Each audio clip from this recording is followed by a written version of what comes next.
سلام به همه، حالتون چطوره؟ امیدوارم که حال دل تک تکتون عالی باشه. من مارال تاروت هستم و امروز با یک فال احساسی مختص 6 ماه اول سال در خدمتتون هستم. بچه 6 ماه دوم سال در یک ویدیو دیگه براتون درست میشه. قبل از اینکه فالا رو استارت بزنم ازتون میخوام بعد از اینکه این ویدیو رو دیدین نظرات قشنگتون رو برای من کامنت بذارین و کانال رو سابسکرایب بکنین. تصمیم گرفتم برای بچه هایی که نظراتشون رو زیر این ویدیو میذارن و کانال رو سابسکرایب میکنن قرعه کشی انجام بدم و فال کامل هدیه بدم و این قرعه کشی هر هفته در واقع براتون انجام میشه. خب بریم از اولین ماه سال فروردین ماه شروع بکنیم، ببینیم که اوضاع احوال احساسی متولدین فروردین از چه قراره. بچه یادتون باشه این فالا محدودیت تایمی نداره، یعنی هر تایمی که شما این ویدیو رو دیدی و نیت احساسی داشتی برات صدق میکنه و میتونی جوابت رو از این فال از این ویدیو بگیری. چه بچه‌هایی که توی رابطه هستین، چه بچه‌هایی که ارتباطتون کات شده، چه متأهلین، چه بچه‌هایی که تنها هستین میخواین ببینین کیس ایدئالتون در واقع پیدا میشه.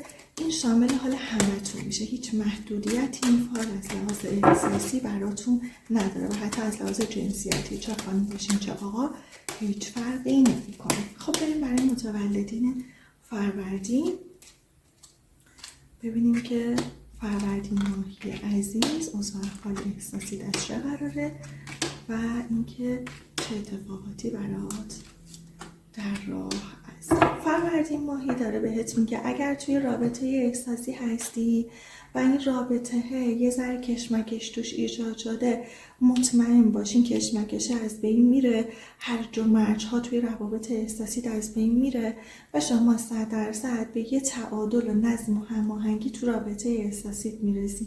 حتی بچه ها اگر رابطه شما رابطه 6 ماهه به بالا هست، ارتباطیه که من میتونم بهتون بگم تا 5 زمان آینده به ازدواج، رسمیت، خواستگاری و صحبت‌های جدی میرسه، به خصوص اگر خودتون یا طرف مقابلتون حروف اسمی ب، سین یا شین، الف، واو یا دال رو تو اسم یا فامیلیتون دارین. این رو یه ذره داره بولدتر نشون میده.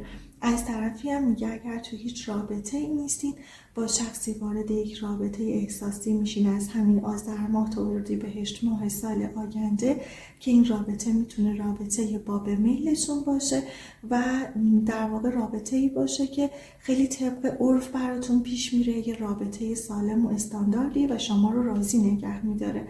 بچه‌ای که ارتباطتون کات شده، روی یک زمان آشتی کردن و سرشار از عشق شدن براتون میبینم و دوباره ارتباطتون رو استارت میزنین. یه جایی شریک احساسی شما یه گره از مشکلتون باز میکنه، مثلا یه پولی رو برای شما هزینه میکنه، کمکتون میکنه، پشتیبانی ازتون میکنه، یا ممکنه که هدیه‌ای براتون بگیره یا یه چیز یادگاری که خوشحالتون میکنه. برای افرادی هم که توی هیچ رابطه ای نیستین و حالا رسم و رسومات براتون خیلی مهمه یا فکر توی مقدار سنتی طور هست، میبینم که یک خواستگاری سنتی براتون اتفاق میفته. حالا اگر خانم باشین به خواستگاریتون میاد، به صورت رسمی معرف دارین. اگر آقا هستین باز یک کیس بهتون معرفی میشه و میتونین یک خواستگاری رسمی رو داشته باشین که به سود و نفعتونه. گاهی وقتا تو روابط احساسی ممکنه عجول و هیجان زده رفتار بکنین، چه خودتون چه شریک احساسی، که یه دفعه همه چیز چالشی بشه. این رفتار رو کنار بذارین، میبینم رابطه‌تون میتونه تو قشنگترین حالت ممکنش پیش بره و به جاهای خوب برسه. وفاداری و دوست داشتن طرفتون به شما ثابت میشه. لطفاً بدبینی ها و سوء ظن ها رو کنار بذارین، یا اگر در ارتباط دیگه قبلا شکست داشتیم اون رو بریزین دور. دیگه این شکست گذشته نیاد ارتباط خوب جدید شما رو خراب بکنه یا تحت تاثیر قرار بده که حالا بخواد یه سری چیزها بد پیش بره.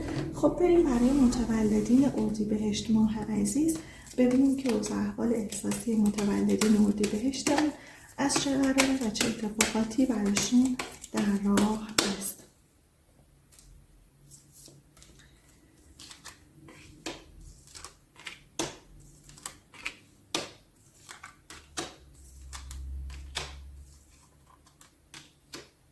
خب برای متولدین اردیبهشت ماه چیزی که من دارم میبینم میگه اگر خدایی نکرده توی روابط عاطفیتون به شما خیانت شده و بابت این خیانت آسیب و اذیت شدن دارین، یا مثلا شریک احساسی پنهانکاری داشته، دستش برای شما روز شده، یه چیزایی رو متوجه شدین که نسبت به ادامه رابطه دو دل شدین و نمیتونین تصمیم بگیرین، تا 2 زمان صبور باشین.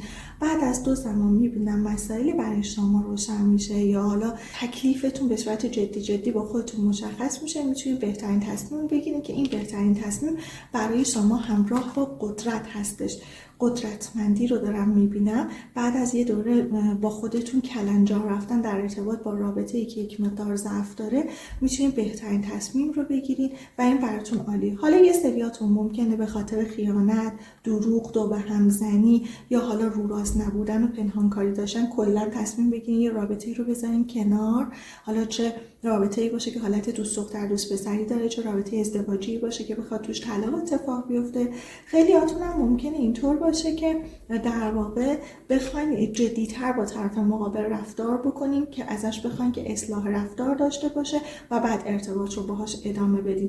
به هر حال هر تصمیمی رو بگیرین ممکنه اولش ناراحت بشین و اعصابتون خورد بشه، یه ذره اذیت باشین، ولی در نهایت این تصمیم شما رو شاد و قدرتمندتون میکنه. میگه اگر ارتباط احساسی شما ارتباط خوبیه، حواستون به آدمای حسود یا آدمایی که غیر قابل اعتمادن از پشت خنجر میزنن باشه. میگه روی یه 3 زمانی ممکنه که نشستای متعددی در خصوص یک مسئله احساسی داشته باشین، بیشتر و بیشتر طرف مقابل رو بشناسین و بخواین یه تصمیم قطعی بگیرین. بعضیاتون ممکنه پیشنهاد جدید احساسی داشته باشین که ردش بکنین، بعضیا ممکنه خودتون به شخصی پیشنهاد بدین، بعد تو چند جلسه بشناسین ولی با به میلتون نباشه و بیخیال این شخص بشین. اونایی که رابطه احساسیتون رابطه خوبیه، میتونه با قدرت و منطق ادامه پیدا بکنه و من میبینم که اگر جر و بحث و اختلاف نظر و مشکلی توی رابطتون هست، در واقع از بین میره. گاهی وقتا تو روابط احساسی مورد امتحان خداوند قرار میگیریم، پس حواستون باشه که خودتونم پنهانکاری، دروغ یا داستانی رو نداشته باشین، چون این یک امتحان برای شما از سمت خداوند که بدون شما در چه جایگاهی هستین، یا شما رو باید بدونه که در چه جایگاه احساسی قرارتون بده.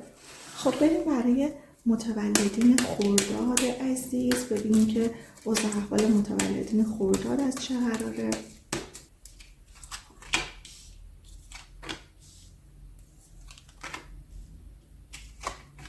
پس بچه‌ها یادتون نره نظرات قشنگتون رو برای من کامنت بذارین و اینکه کانال رو سابسکرایب بکنین، به خاطر اینکه ما قرعه کشی هفتگی داریم و به شخصی که آیدیش در واقع تو قرعه کشی در بیاد یه فال کامل هدیه داده میشه از سمت من. خب برای خرداد ماهی‌ها میگه اگر که با شخصی در ارتباط هستی که حروف اسمی دال یا میم، حروف اسمی ه، ف یا ق و ر یا ز رو داره، ممکنه رابطت با این آدم یه ذره چالشی باشه. قهر بکنین، آشتی بکنین، به هم دیگه پشت بکنین، نمیدونم کشمکش داشته باشین، هر کدوم بخوای حرف خودتون رو به کرسی بشونین، هر کدوم بخوای خودتون رو به اون یکی ثابت بکنین و این ممکنه یکم اذیتت بکنه. ولی میگه بعد از 7 زمان کوتاه مثل 7 روز تا 7 هفته یا نهایتا 70 روز برات دارم میبینم که سری چالش ها در مسیر روابط احساسی برات پایان پیدا میکنه و شما در شرایط خوب قرار میگیری. حتی اگر رابطه احساسی اینطوری که خانواده ها دخالت میکنن، آدمای دیگه دخالت میکنن، رقیبی وجود داره، همه این دخالت ها کنار میره و شما به خاطر اینکه تسلیم ناپذیر هستی و برای رابطت میجنگی و میخوای نگهش داری، در نهایت نگهش میداری و از آسیب ها و ضررها رابطه احساسیت و شریک احساسیت رو دور میکنی. میگه که برای بعضیایی که توی ارتباط احساسی نیستن من پیشنهاد جدید دارم میبینم، ولی ممکنه سری تضادها بینتون وجود داشته باشه. به جای اینکه با هم کشمکش بکنین، روبروی هم واسین، دوستانه این تضادها رو حل بکنین، چون من میبینم که میتونین در نهایت موفقیت در مسیر عاطفیتون داشته باشین. یه سریاتون طرفتون رو خیلی دوست دارین، همش دارین ازش محافظت میکنین در مقابل اتفاقای دور و اطراف، رقیب، آدمای دور و اطراف و میگه خسته نشین، ادامه بدین. وارد عمل شدن براتون میبینم که این وارد عمل شدن باعث میشه شما غلبه بر مشکلات در مسیر روابط احساسیتون داشته باشین برای بعضیاتون میبینم که از سمت خانواده ها مورد حمایت قرار میگیرین و اینکه ممکن است سمت خانواده هم کیسی بهتون معرفی بشه که شما بگید آقا نه من این آدمو نمیخوام، کس دیگه ای رو دوست دارم. و اگر واقعا شخص دیگری رو دوست دارین و نمیخواین با انتخاب خانواده ازدواج بکنین، میگه این رو روش پافشاری داشته باشین. تعهد و وفاداری توی رابطه احساسیتون وجود داره، حتی برنامه‌ریزی برای آینده طولانی مدت تا ثبات رو دارم میبینم، اما همراه با یه ذره چالش و مشکلات هستش که این حل میشه. اصلا چیزی نیست که نخواد حل بشه. نگران هیچی نباشین توی روابط احساسیتون.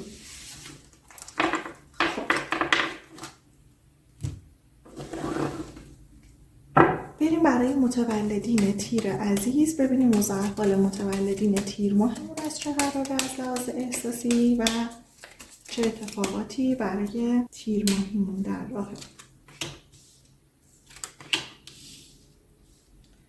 خب تیر ماهی ها میگه که براتون دارم میبینم که دارین سعی میکنین توی رابطتون همه چیز رو هندل و مدیریت بکنین و خیلی اینطوری هستش که میخوان یه برنامه ریزی طولانی مدت توی رابطه احساسی با شریک احساسیتون داشته باشین. یعنی اگر آقا هستین، طرفتون رو واقعا دوستش دارین و دوست دارین که یه آینده طولانی مدت باش داشته باشین، ازش خوشتون میاد و دلتون میخواد قدمه رو براش بردارین، ولی انگار یه سری چالش‌های مالی باعث شده که رابطتون طولانی مدت بشه. ولی با وجود طولانی مدت شدن شما دوستش دارین و دوست دارین به سمتش قدم جدی بردارین و این شرایط از دی ماه امسال تا شهریور سال آینده فراهم میشه براتون. حالا اگر خانم متولد تیر ماه هستین، طرف مقابلتون واقعا شما رو دوست داره، شخصی هستش که اصلا اهل خیانت نیست، وفاداری دارم براش میبینم، شخصی هستش که داره مسائل مالیش رو مدیریت میکنه و این شخص از دی ماه امسال تا شهریور سال آینده احتمال اینکه به شما پیشنهاد ازدواج بده خیلی زیاد هستش. حتی اگر با شخص در ارتباط هستین تیر ماهی ها که متولد بهمن، متولد فروردین، متولد اردیبهشت یا شهریور ماه هستش، یا خودتون یا این طرف مقابل حروف اسمی ی، میم، نون، حروف اسمی دال، ر یا ز رو تو اسمی فامیلیتون دارین، براتون دارم میبینم که این رابطه میتونه جدی بشه و یک برنامه‌ریزی درست حسابی برای ادامه رابطتون داشته باشین.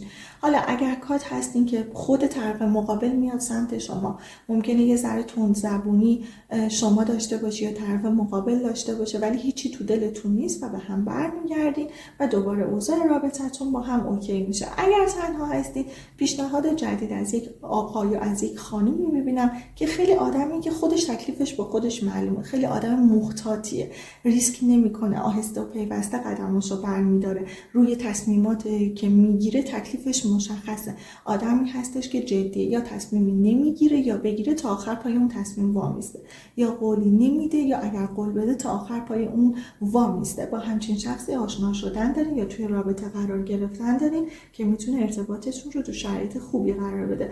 برای بعضیتون هم دارم میبینم که ممکنه با شخصی تو محیط کاریتون آشنا بشین که خب براتون خوب هستش، شخصی که یه سری کارا رو براتون داره انجام میده، میگه از شما خوشش میاد و یواش یواش، حالا نه یهویی بهتون بیاد پیشنهاد بده، یواش یواش میاد در واقع احساسش رو به شما ابراز میکنه، چون آدم محتاطیه، دوست نداره نبشنوه. حالا اگر خودتون از شخص خوشتون اومده که دوست ندارین نبشنوین، یواش یواش دارین میرین دلش رو به دست بیارین، روی این قضیه براتون میبینم که موفق شدن اتفاق میفته. این که مستقلانه در ارتباط با روابط احساسیتون تصمیم بگیرین، این بهترین کار، یعنی تحت تاثیر حرف آدمای دیگه نباشین. این خیلی به نفعتون تموم میشه توی رابطه احساسی، میتونه باعث موفقیتتون بشه. شریک احساسیتون، حالا اونایی که تو رابطه احساسی هستین، رابطتون خوبه یا متأهلین، یه قدم مالی هم برای شما برمی‌داره یا یه سند به نامتون میزنه یا یک مسئله سندی براتون حل میشه که روی رابطه احساسیتون میتونه اثر مثبت بذاره. خب الان میخوایم بریم برای متولدین مرداد رو بگیم که ببینیم اوضاع مردادیامون از چه قراره و از لحاظ احساسی چه خبرایی هست برای مرداد ماهی ها.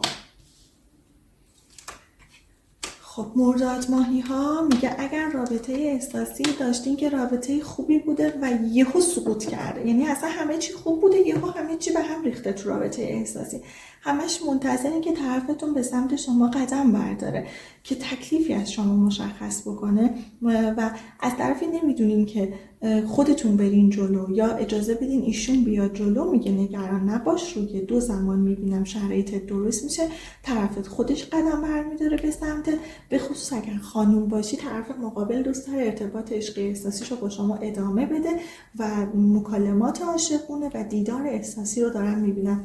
میگه به خصوص اگر شما حروف اسمی ف یا ق داری یا اول اسمت با ف یا ق شروع میشه، مثلا مثل اسم فاطمه، یا اینطوری هستش که حروف اسمی دیگه بهتون بگم مثل ر یا ز دال میم ی تو اسمی و فامیلی طرف مقابلتون باشه. اینو داره بولد نشون میده، نه اینکه برای بقیه نباشه، برای بقیه هم هست، ولی اینا که حالا حروف اسمی داره یه ذره بولد تر داره دیده میشه.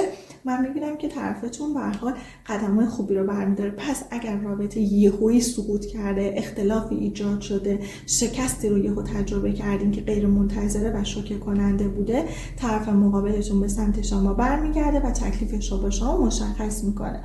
به خصوص اگر این شخص آشنا باشه یا یک ارتباط قدیمی با شما داشته باشه، یه آشنایی یا یه فامیلی دور با شما داشته باشه، یا اینکه باهاتون فاصله مکانی داره، شهر یا کشور دیگه، یا بابت کارش و بیزینسش یا دو شغله بودنش خیلی در سفر هستش. خب این شخص میبینم که قدمایی رو به سمتتون برمیداره که خیلی خوشایند شما هست. یه جورایی داره نشون میده که شما با این آدم وابسته ای، دل بسته ای، ترس از دست دادنش رو داری، دوست نداری از دستش بدی، ولی اصلا هم نشون نمیدی که مثلا دوست داری این آدم برگردی، یا اصلا قورت اجازه نمیده که شما سمت این آدم بری. نگران نباش، خودش به سمتت قدم برمیداره و مشکلات بینتون رو حل میکنه. پیام تماس رد و بدل کردن رو دارم میبینم. اگر هم اینطوری هست که قبلا شکست عاطفی رو شما تجربه کردی، حالا چند بار دیت داشتی، چند بار اشخاص مختلف رو تست کردی، دیدی اون آدمی که شما میخوای نیست، ایدئال شما نیست، یه شخص جدیدی وارد زندگیت میشه که کاملا ایدئالته، یه شخص پخته است، ممکنه بالای 5 سال از شما بزرگتر باشه، در واقع بگم که تجربه خاصی روی مسائل احساسی داره، سواد رابطه عاطفی رو داره، به شما پیشنهاد میده یا شما با شما در ارتباط احساسی قرار میگیره که این شخص میشه ایدئال زندگی شما و بابت ارتباط گرفتن با این آدم شاد میشی. و حتی میتونم بگم شخصی که میتونه ریش یا تحریش داشته باشه اگر آقا باشه، میتونه پوست روشن ولی چشم ابروی تیره داشته باشه، میتونه قد متوسط رو به بالا داشته باشه، البته چشم تیره نه اینکه حتما مشکی باشه ولی سبز و آبی نیست برای بعضیا. اگر هم خانوم باشه، موهای حالتدار و مواجی داره ولی خانومه چشای روشن میتونه داشته باشه، در واقع برای آقایون مرداد ماهی این رو دارم میبینم. به هر حال دو شغله بودن یا مثلا 2 تا کار رو همزمان هندل کردن برای خودتون یا طرف مقابل هست. این مشخصه هایی هستش که داره نشون داده میشه و همونطور هم که بهتون گفتم ممکنه شخصی باشه که آشنا باشه، دوست باشه یا فامیل دور باشه. این شخص براتون یه شناختی رو این آدم دارین، کاملا غریبه نیست این کیس احساسیتون، چه حالا باش در ارتباط باشین، چه در واقع کات کرده باشین، چه جدید بیاد با شما وارد رابطه احساسی بشه، یه همچین شخصی است و آدمی هم هستش که خیلی در کنارش تفریح، سفر کردن، سرگرمی داشتن رو دارین، دلتون شاد میشه، خیلی چیزای خوبی رو با هم دیگه تو روابط عاطفی تجربه میکنین. خب این از متولدین مرداد ماه. میخوایم بریم سراغ متولدین شهریور ماه که ببینیم اوضاع احساسی شهریور از چه قراره و چه اتفاقاتی برای شهریور ماه داره. خب شهریور ماهی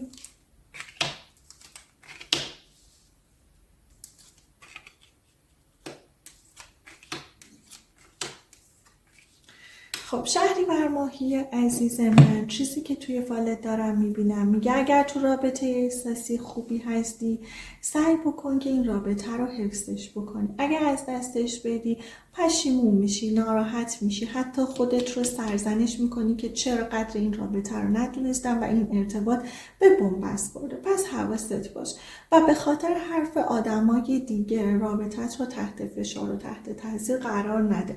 از قضاوت کردن جلو توی رابطه در واقع پرهیز بکن. جلو طرفتو قضاوت نکن، جلو طرفت رو قصاص نکن. این قضیه باعث میشه که درک متقابل نداشته باشین و ارتباطتون به بنبست بخوره. یا اگر یه جایی شریک احساسی شما رو درک نکرده، یه جایی شریک احساسی در واقع اونطور که باید و شاید حواسش نبوده و سرزنش کرده شما رو و رابطه احساسی شما الان توی بنبست هستش، من میبینم که این رابطه از بنبست خارج میشه و شما میتونی شروع دوباره داشته باشی. شروع دوباره ای که شاید اولش دیگه فکر خیلی جدی بودن ارتباط نباشی، ولی از خیلی از چیزا رها میشی، از یه سری از ناراحتی یا عذاب وجدان ها، آشفتگی یا سر حال میشی، سرزنده میشی. حالا دو تا حالت میتونم بگم. یکی همین حالتی بود که الان گفتم، سر حال و سرزنده شدن، از یک بنبست نجات پیدا کردن و شروع یک رابطه دوباره با طرفی که رابطت به بنبست خورده.